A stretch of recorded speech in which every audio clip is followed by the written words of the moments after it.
Grand Rising Soul Fam. Today is a very special day in the cosmos because today we have Neptune entering Pisces, which it hasn't done since 1861. Let's see this celebration here. Here we go. The flame has been lit.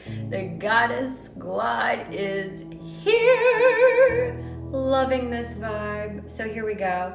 Today, I am also celebrating Venus retrograde, 40 days of Venus retrograde, with some Gene Key support. So today, contemplating Gene Key 7. This is the shadow of division, the gift of guidance, and the divine expression of virtue.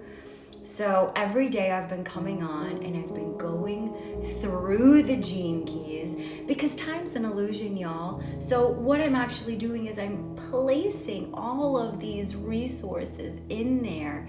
So by the time that we are actually navigating them, you can find them. They're all going to be here for you. So if you want to bookmark any of these things, come back to my page. I'm going to share a lot of these Gene Keys with you all because every single one is the same.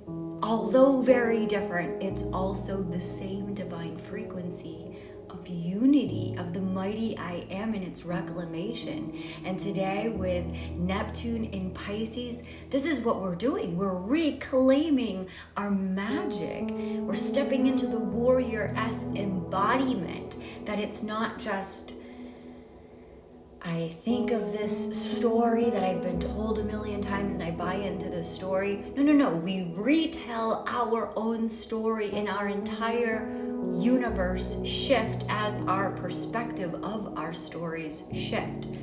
So let's check out a story together today in the spirit of guidance. This is brought to us by Dr. Rosy Aronson, and it starts off with a Richard Rudd quote. So here is the beautiful imagery for the gift of guidance. And the quote says, "The real leader is the ultimate listener." Here we go. My wisdom story. When I was little, I trusted and admired the peace-loving elders in my community. As I grew, my people experienced more oppression from the outside world, and new leaders appeared who believed that it was time to fight fire with fire. At first, I hid. I handed my authority over to the elders who maintained the peaceful ways of our ancestors. But when our community was attacked again and again, I handed my authority over to the leaders who fought back. I watched them become more and more like our enemies as divisiveness grew in our village. I was tired of giving my power away to dictator types who never bothered to ask what I thought or how I felt.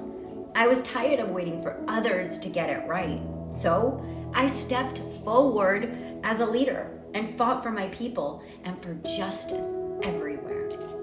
Over the years, I attracted many followers. Always certain I was on the right side of justice, a deep ambition grew in me that was fueled by an anger I hadn't yet owned. One day, I scolded a young woman for not listening to me or following my advice. Her tears showed me I had lost my way. From that day on, I stopped leading and I started listening. I discovered that every community member was wise and capable of making an important contribution to our people's path.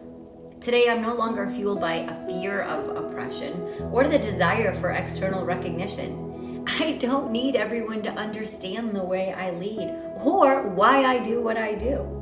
What drives me now is a deep love of service and the belief that there's no such thing as a healthy community without healthy, free, and autonomous individuals. Whenever I guide groups, I interfere as little as possible and always find that each person's wisdom and gifts just naturally rise to the surface. The less I push my agenda for the group, the deeper the communication, the more transformative the action, and the smoother the implementation of the vision becomes. There will be more and more leaders like me as we move into the future. I know this to be true. Thus, I'm able to trust in humanity, even during these turbulent times. My gift to you. I am here to share that true leadership is not about forcefully imposing an agenda or interfering in other people's lives. It's about lovingly empowering from behind the scenes. be not driven by the fear of oppression or the love of power, but by a profound love of service. I am here to provide you with true guidance.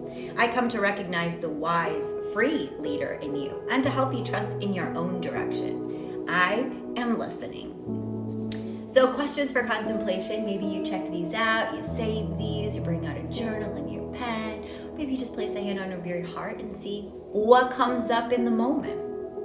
So first one, where and to whom are you giving your power away? And where are you still hiding? I love when you get to a note and then all the other instruments start playing that note. Ooh, I love reverberation. Okay, who has given you their power? Is it time to give it back?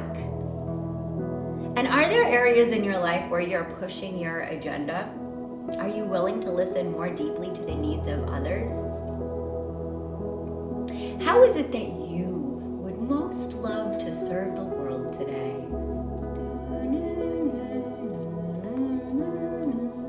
And think of someone in your life who has acted as an empowering, compassionate, and virtuous guide.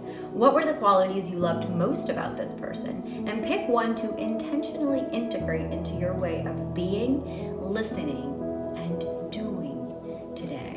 I have a couple sisters. Shout out to Amy and Nick who have this and prominent positions in their profiles. And oh, do I love to be guided by humble guides that are deep, compassionate, empathetic listeners. Sending you so much love. Namaste.